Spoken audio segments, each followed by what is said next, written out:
Ninth और tenth के जितने भी स्टूडेंट्स हैं वो जब इस वीडियो को देखते हैं तो अपनी जो टेक्स्ट बुक है उसको खोल करके फिर वीडियो देखें, क्योंकि क्वेश्चन जो है मैं टेक्स्ट बुक में से रीड करता हूँ और यहाँ पे केवल क्वेश्चन ही राइट किया जाता है, उसका सोल्यूशन, और हर एक स्टेटमेंट मैं इसके ऊपर नोट नहीं करता हूँ। तो चलिए 1.2 में ये स्टेटमेंट है, the following statements are true and false. Every irrational number is a real. देखिए माइनस इन्फिनिटी से प्लस इन्फिनिटी के बीच में ये सारे नंबर रियल होते हैं और इस रियल में लगभग मानने वाली बात है कि 50% से भी ज़्यादा जो नंबर है वो इरेशनल्स होते हैं। तो all irrational belong to real, तो बिल्कुल ट्रू है ये, every irrational is a real number. Second है, every point on the number line is of the form of √m where m is a natural number. ये कहता है कि number line पे आने वाला हर एक नंबर √m की फॉर्म में होता है। ये ट्रू है या फॉल्स? m जो है वो एक नेचुरल नंबर है, नेचुरल से बिलोंग करता है, ये नेचुरल के लिए सिंबल होता है, तो ये फॉल्स है, ये ट्रू नहीं हो सकता, क्योंकि रियल नंबर पे अगर हम बात करें नंबर लाइन पे, इसने तो केवल नेचुरल नंबर्स ही बता दिए 1 2 3 वाले। रियल जो नंबर लाइन है, नंबर लाइन तो माइनस इन्फिनिटी से प्लस इन्फिनिटी होती है। सबसे पहली बात, इसमें नेगेटिव वाले भी होते हैं और वो इसने मेंशन ही नहीं किए, तो इसलिए ये क्या है, ये फॉल्स है। तो पूरी की पूरी नंबर लाइन जो है वो इसको रिप्रेजेंट नहीं करती है। लेकिन जितने पॉजिटिव हैं इंटीजर्स वो इसमें लाई करते हैं। Are the square root of all, third point इसका, every real number is an irrational number. Every real number is irrational, ये भी फॉल्स है, क्योंकि सारे के सारे जो रियल हैं वो इरेशनल नहीं होते। रियल में से रैशनल भी होते हैं और इरेशनल भी होते हैं। तो लेकिन ये कह रहा है कि ऑल रियल आर इरेशनल, तो ये फॉल्स है। फर्स्ट क्वेश्चन कंप्लीट होता है। Second question, are the square root of all positive integers irrational? If not, square root of all positive integer मतलब नंबर लाइन पे 0 से आगे जितने भी पॉजिटिव इंटीजर्स होते हैं उनका अगर हम, वो कहता है कि सारे के सारे इंटीजर होते हैं, तो आंसर है नो। क्योंकि अगर हम बात करें 1 की, इरेशनल कैसे बनेगा? अगर हम उसका स्क्वायर रूट करेंगे तो ये इरेशनल हो जाता है। अब 1 का 1 होता है, 2 एक प्योर इरेशनल होता है, ऐसे 3 भी एक प्योर इरेशनल होता है, लेकिन 4 एक रैशनल होता है। ऐसे ही डेसिमल के अंदर भी बहुत सारे टर्म्स हैं, लेकिन इसने इंटीजर्स कहा है तो मैं इंटीजर्स की बात कर रहा हूँ। 4 के बाद बीच वाले जितने हैं 5 6 7 8 ये सारे इरेशनल होते हैं, लेकिन जैसे 9 आएगा तो वो रैशनल हो जाएगा। ऐसे ही जो परफेक्ट स्क्वायर रूट वाले जो टर्म्स हैं, नंबर्स हैं, वो सारे के सारे बीच में क्या होते हैं, रैशनल होते हैं। लेकिन इसने बोला कि ऑल आर, तो ऑल पे ये नो आएगा। तो ये मैंने आपको बता दिया कि क्यों होता है, एग्जाम्पल के लिए ये हमने शो कर दिया। उसके बाद है, show how √5 can represented on the number line. देखिए नंबर लाइन पर अगर हमें किसी स्क्वायर रूट वाली वैल्यू को रिप्रेजेंट करना हो तो उसके अलग अलग बहुत सारे अपने पास कॉन्सेप्ट्स हैं। ऐसे करके आप एक लाइन ड्रॉ करोगे, हमें √5 को नंबर लाइन पे रिप्रेजेंटेशन देनी है, एग्जैक्ट देनी है, क्योंकि अगर हम इसके डेसिमल फॉर्म में जाएंगे तो वो एक इरेशनल जो वैल्यू आएगी वो परफेक्ट वैल्यू नहीं होगी, तो नंबर लाइन पे डिफाइन नहीं हो पाएगी। तो जो इनिशियल पॉइंट है उसको आप 0 मेंशन करेंगे। ये 5 जो है ना, ये इस क्वेश्चन में तो पॉसिबल है, जो मैं मेथड आपको करवाने जा रहा हूं। 5 को आप लिख दोगे 4 + 1, यानी 4 का मतलब 2 रेंज टू बी स्क्वायर, 1 का स्क्वायर, 2 का स्क्वायर और 1 का स्क्वायर। तो आप क्या करेंगे, आपने अपनी कंपास खोलनी है। ये सारा जो वर्क है वो आपका ज्योमेट्रिकल वर्क है। एक लाइन ड्रॉ करेंगे 0 मेंशन करके। आपने पहले इसको 2 कट करना है, 2 सेंटीमीटर, 1 और 2, ये 2 आ चुका है। आगे भी बना सकते हो, ये 3 है, 4 है, 5 एंड सो ऑन है। तो 2 पे इसको कर देना है। उसके बाद 2 तक जाना है और फिर 2 पे आपने 90 डिग्री का एंगल बनाना है with the help of protractor, D की हेल्प से। तो आप 90 डिग्री का एक एंगल बना देंगे ऐसे। कंपास की हेल्प से भी बना सकते हो। इसको फिर आपने 1 कट करना है, यहां से इसको 1 सेंटीमीटर कट कर दो और इसको आप स्केल से मिला लीजिए। 1 सेंटीमीटर कट करने के बाद स्केल से मिला दोगे। अब आपने क्या करना है, देखो ये 2 है, ये 1 है, बेस की वैल्यू है 2, परपेंडिकुलर है 1, बेस का स्केयर प्लस परपेंडिकुलर का स्केयर, सारे का स्केयर करें तो हाइपो की वैल्यू आती है। मतलब ये जो लेंथ है ये √5 की वैल्यू है, √5 जितनी लेंथ है ये। तो कंपास को यहाँ रखोगे, इतना खोलोगे और ऐसे ऐसे खोल के ऐसे, तो ये आप ऐसे इसको नंबर लाइन को ये जिधर भी टच करेगी ये हमारे पास √5 की रिप्रेजेंटेशन है। लेकिन ये क्वेश्चन बहुत सिंपल है, बढ़िया भी है, लेकिन ये हर एक क्वेश्चन के लिए पॉसिबल नहीं है। जैसे हम बात करें √6 की, तो √6 के ऐसे कोई पेयर नहीं बनते जिसको हम इस वे से कर पाएंगे। तो उसके लिए हमारे पास एक अलग से रिप्रेजेंटेशन होती है, वो मैं आगे आएगा क्वेश्चन नेक्स्ट वाली एक्सरसाइज। इसी में दूसरा जो मेथड है क्वेश्चन नंबर 4, जैसा कि शो कर रहा है। तो मैं क्वेश्चन नंबर 4 को, यानी इसी √5 को क्वेश्चन नंबर 4 के व्यू से आपको करके दिखाता हूं। चलिए, वो भी आपने √5 को नंबर लाइन के ऊपर रिप्रेजेंट करना है। तो सबसे पहले क्या करेंगे, आप एक स्ट्रेट लाइन ड्रॉ करनी है।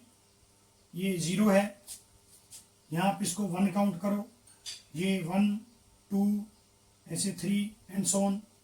अब क्या करना है, आपने 1 सेंटीमीटर ही लेना है। 1 सेंटीमीटर लेके इस पे 90 का एंगल बनाओ, बना दिया। उसके बाद ये भी 1 कट करो, जो पॉइंट आ गया ये हाइपो आपने इससे ज्वाइन कर देना है। यहां पे फिर आपने 1 सेंटीमीटर इसको कट करना है।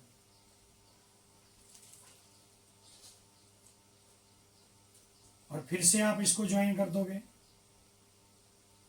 हाइपो आ चुका है। और फिर से आपको 90 का एंगल बनाना है, इसको 1 कट कर लेना है, फिर इसको आप ज्वाइन कर दोगे। अब बाकी हम कहां तक जाएंगे, ये भी 1 है, ये भी 1 है, ये आ गया √2। अब ये √2 है, ये 1 है, तो ये आ गया √3। ये 3 है, वो 4 है, ये आ गया √4। फिर से आप इसको 1 कट कर दोगे, ये 4 है, ये 1 है, तो इसको जैसे ज्वाइन करोगे ये आ गया √5। तो एक बात क्लियर है कि ये जो लेंथ है वो √5 जितनी रिप्रेजेंटेड है। आप फिर से कंपास यहाँ रखोगे, इतना खोलोगे और ज्वाइन कर दोगे। तो जैसे आप ये कुछ इस तरह से 2 से आगे जाकर ये √5 को रिप्रेजेंट करेगा।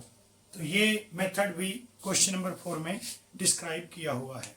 चलिए अब हम अगली एक्सरसाइज की तरफ बढ़ते हैं। Exercise 1.3, write the following in decimal form and say what kind of decimal expansion each has. बहुत ही सिंपल क्वेश्चन है। अब कोई भी क्वेश्चन है से 329 बाय में 400 दिया हुआ है, तो इसको हम लिखेंगे 329 4 × में 100, अब मैं इसको 4 से डिवाइड कर रहा हूं और डिवाइड में 100 है।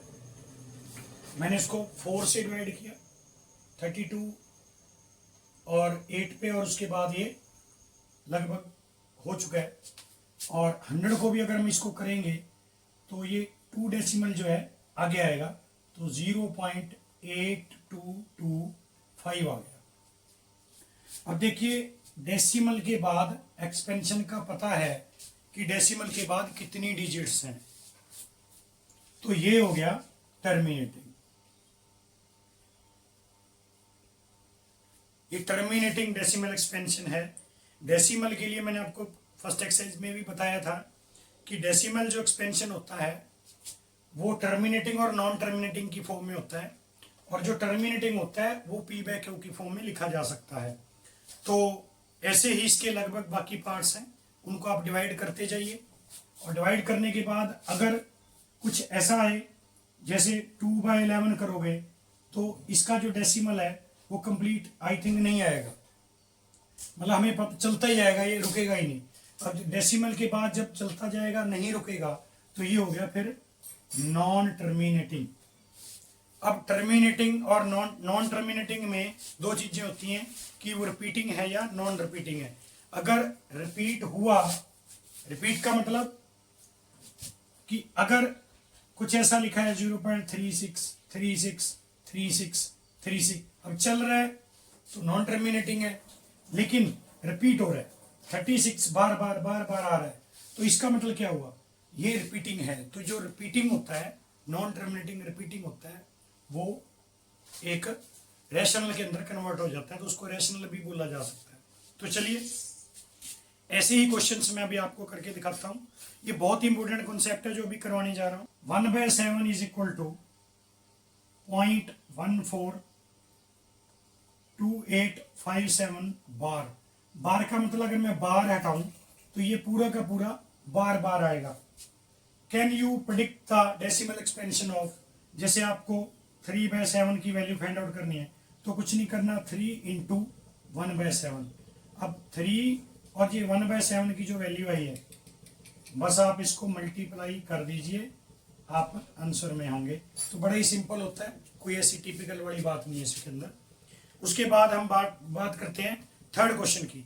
Express the following in the form of p by q. इसी क्वेश्चन की मैं बात कर रहा था कि जो इंपॉर्टेंट कॉन्सेप्ट है कि एक नॉन टर्मिनेटिंग रिपीटिंग को हम पी बाय क्यू में कैसे कन्वर्ट कर सकते हैं। तो चलिए, लगभग एक्सरसाइज के सभी क्वेश्चन इसी से बिलोंग करते हैं, यही इस एक्सरसाइज का मेन भी है। पहले मैं आपको करवा रहा हूं एक क्वेश्चन 0.47 बार। 0.47 बार को आपने इसकी वैल्यू निकालनी, पी बाय क्यू यानी एक्सपेंशन हटा के बताना है, पी बाय क्यू की फॉर्म में लिखना है। तो यानी इसका पी बाय क्यू क्या रहेगा, यही है। मैंने लेट किया कि ये ओवरऑल जो है वो x के इक्विवेलेंट है, लेट किया कि ये x के, यानी x की वैल्यू ही हमारा आंसर होगा। अब ये आ गया, लिखने का तरीका ये लेट करना बहुत जरूरी है। x इज इक्वल टू, ये बार मैं खोल रहा हूं और इसको मैं 3 टाइम ले लेता हूं, 0.47, एक बार 7 और लिखा, उसके बाद मैंने डैश डैश डैश लिखा। तो ये नंबर 1, ये मेंशन जरूर करना है, बच्चे यही गलतियां करते हैं, इसको नहीं करते हैं। अब क्योंकि जो रिपीट हो रहा है वो सिंगल डिजिट है, जब सिंगल डिजिट रिपीट हो तो आपको मल्टीप्लाई 10 से करनी है। बार 2 के ऊपर है तो 2 डिजिट रिपीट हो रही है तो आपको 100 से मल्टीप्लाई करना है। बार 3 के ऊपर हो तो 3 डिजिट रिपीट हो रही है, आपको 1000 से मल्टीप्लाई करना है, एंड सो ऑन।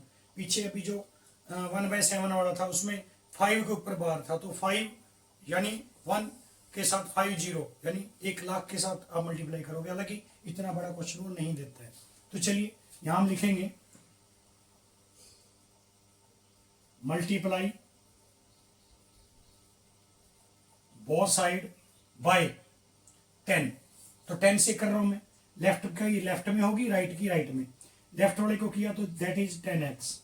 राइट वाले को हम जैसे ही 10 से मल्टीप्लाई करेंगे तो इसका डेसिमल जो है वो एक पीछे चला जाएगा, तो ये आ जाएगा 4 आगे आ गया डेसिमल के, और ये 7 7। अब उधर हमारे पास इनफाइनाइट 7s पड़े हैं, मैं उसमें से 3 तक लिखूंगा और बाकियों को डैश डैश डाल रहा हूँ। 3 क्यों लिखा? डेसिमल एक्सपेंशन सेम रखना है। यहाँ डेसिमल के बाद 3 डिजिट है, तो यहाँ भी डेसिमल के बाद 3 रखनी है, ताकि जब सब्ट्रैक्ट करोगे तो दिक्कत ना आए। अब हम लिखेंगे सब्ट्रैक्ट 1, जो नंबर 1 है उसको नंबर 2 में से फ्रॉम 2, तो 1 को 2 में से सब्ट्रैक्ट करना है। लेफ्ट वाला लेफ्ट में से सब्ट्रैक्ट होएगा, राइट वाला राइट में से होएगा। लिखेंगे कैसे? ये 10x को मैंने ऊपर लिख दिया, 4.777, ये डैश डैश लगाना बहुत जरूरी है। और नीचे x के नीचे x लिखोगे, इक्वल टू के नीचे इक्वल टू लिखोगे, डेसिमल के नीचे डेसिमल आएगा, 7 के नीचे 7 आ जाएंगे। ये लीजिए, ये मैं इसको सब्ट्रैक्ट कर रहा हूँ। और 10 में से 1 गया तो 9x आता है। पीछे देखो, इसके पीछे भी 7 7 है, यहाँ भी 7 7 है, तो कुल मिला के 7 में से 7 गया 0, ये भी 0, पीछे भी सारी 0 0 आएंगी। अब 7 में से 4 गया तो 3 आता है, डेसिमल लग गया और ये 4 आ गया। कुल मिला के ये 4.3 आ चुका है। पीछे वाली 0 काउंट नहीं होती कभी भी। तो x की वैल्यू क्या आई है? 4.39, वहां जाके डिवाइड होगा, यानी 43/90। तो आपका आंसर आ चुका है 43/90। यही इसकी पी बाय क्यू है, यही इसका आंसर है। This is the representation how to convert a non-terminating repeating number in the form of p by q, means convert into the a rational number. तो very fantastic। 0 0 1 बार इसकी value find out करनी है, यानी इसका p by q क्या होगा, वही काम लेट करेंगे।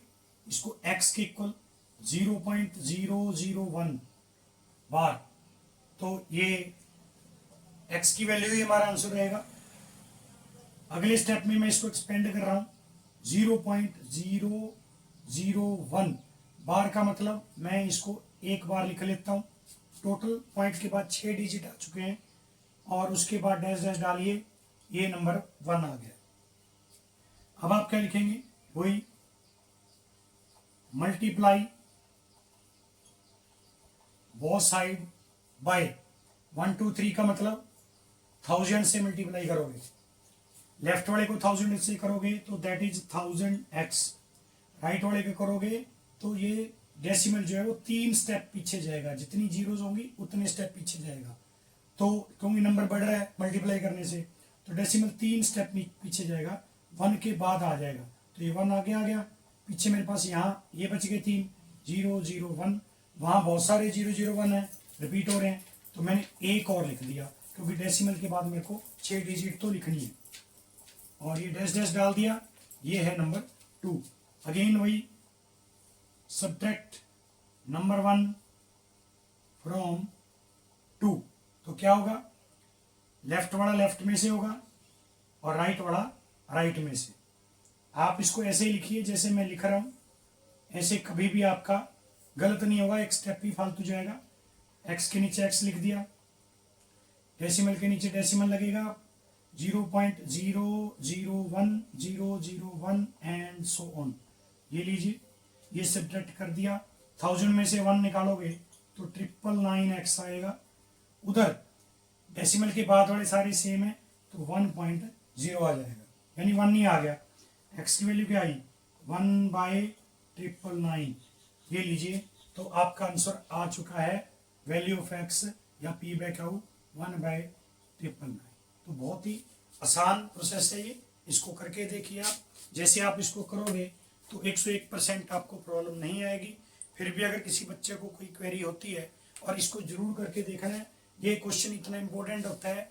एग्जाम चाहे आपका हाफ ईयरली हो, चाहे आपका फाइनल एग्जाम हो, आपका टीचर 101% ये कॉन्सेप्ट आपको एग्जाम में डालेगा ही डालेगा।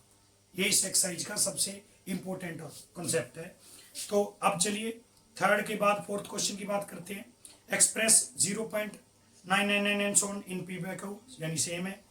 Fifth question, what can maximum number of digits be the repeating block of the digit decimal. वही 1/17 लिखा हुआ है, 1/17 है, तो आप इसका डेसिमल एक्सपेंशन बना दो, और उसके बाद डेसिमल जैसे इसको यानी डिवाइड करोगे, आप 1 को 17 से डिवाइड करोगे, डेसिमल के अंदर आएगा, आप देखोगे कि वो रिपीटिंग में है, बस आपने बताना है कि वो एक नॉन टर्मिनेटिंग रिपीटिंग है, बात खत्म। तो ऐसा ही 6th क्वेश्चन में भी सेम लैंग्वेज बोली गई है। रैशनल नंबर को पी बाय क्यू की फॉर्म में कैसे प्रिडिक्ट करते हैं हम लोग, और p and q are integers and no common factor, यानी अगर हम किसी भी नंबर को पी बाय क्यू की फॉर्म में लिखते हैं तो ये दोनों के दोनों जो है ना वो क्या होने चाहिए, वो को प्राइम्स होने चाहिए, मतलब पी और क्यू के बीच में, यानी अगर 4/6 लिखा हुआ है तो ये पी बाय क्यू नहीं माना जाता, इसको कट करके 2/3, अगर 4/2 में तो मल्टी इसके फैक्टर बढ़ाऊं मैं, ये लो, तो इसमें दोनों में कॉमन फैक्टर कौन है, 2 है, जबकि इसमें कौन है, 1 आ गया, तो वही 6th क्वेश्चन में बात हो रही है कि 1 ही इसका कॉमन फैक्टर होता है। तो उसके बाद write 3 number whose decimal expansions are non terminating non recurring, मतलब नॉन रिपीटिंग, 7वां क्वेश्चन। तो देखिए कैसे, कोई भी 3 नंबर लिख दो, सिंपल सा 1.7329 एंड सो ऑन, मुझे क्या पता आगे क्या आएगा, दैट इज क्या है, नॉन टर्मिनेटिंग है और नॉन रिक्यूरिंग, मतलब नॉट रिपीटिंग नंबर है। ऐसे ही जो आपका जी करता है वो लिखो, 8 6 0 1 2 3 एंड सो ऑन, कोई रिपीट नहीं हो रहा। ऐसे ही कुछ और लिख दो, 6.67 87 और 59 एंड सो ऑन, जो आपका दिल करता है। जितने स्टूडेंट, अगर 1000 ऑफ स्टूडेंट एक ही टाइम में इसका आंसर लिख रहे हैं तो 1000 के 1000 का आंसर जो है वो डिफरेंट हो सकता है, क्योंकि बहुत सारे नंबर है, तो डिपेंड करता है कोई क्या लिखता है। उसके बाद है question number 8, find 3 different irrational between 5/7 and 9/11। 5/7 first exercise में भी हमने ऐसा किया था। फर्स्ट एक्सरसाइज में जो हमने फाइंड आउट करना था वो रैशनल निकाले थे, अब हमें इनके बीच में 3 इरेशनल फाइंड आउट करने हैं। तो क्या आएगा, इसका डेसिमल फॉर्म निकाल लो ताकि पता चले कि ये है क्या। 0.7 आएगा, एंड मैं सिंपल ले रहा हूं, हालांकि डेसिमल में आगे जाता है, मैंने एक हिंट लिया कि लगभग ये 0.7 से अबव रहेगा। जब 2 डेसिमल तक निकाल लेता हूँ, 1 आ गया तो 71 आएगा। 9/11 का अगर हम करें तो ये भी आएगा 0.8 आ गया, 2 का मतलब अगेन 1 आ गया, तो यानी मोटा मोटा है कि 0.71 से 81 के बीच की वैल्यू चाहिए। तो यहां लिखेंगे आप 3 irrational is equal to 0.723 and so on, 0.759 and so on. 0 irrational बताने हैं ना, रैशनल नहीं बताने, इसलिए ये डेसिमल जो है वो आगे तक चलेगा। उसके बाद 7 6 यानी 71 से 81 के बीच में, 81 को क्रॉस नहीं करना, 71 नीचे भी नहीं आना, तो मैंने 72 से अबव रखा, 75 लिख दिया, 76 के लिए लिख दिया, ये तो ये आपके पास 3 क्या कितने भी लिखे जा सकते हैं। तो इस तरह से हम इसको करके दिखा सकते हैं। Classify the following numbers are rational और इरेशनल। अब पहला है 23 वाला, √23 प्योर इरेशनल है। 225 इसका आएगा 15, परफेक्ट स्केयर है ये, तो ये एक रैशनल बनेगा।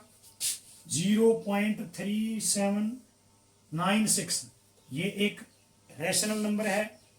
उसके बाद 7.478 रिपीट हो रहा है, तो इसको भी आप क्या लिखोगे, एक रैशनल ही लिखोगे। और उसके बाद ये लास्ट है 1.10 100 100 1 4 time tetra 0 and so on. हमें इसका पैटर्न तो समझ आ गया कि आगे कौन आएगा, लेकिन ये रिपीटिंग नहीं है।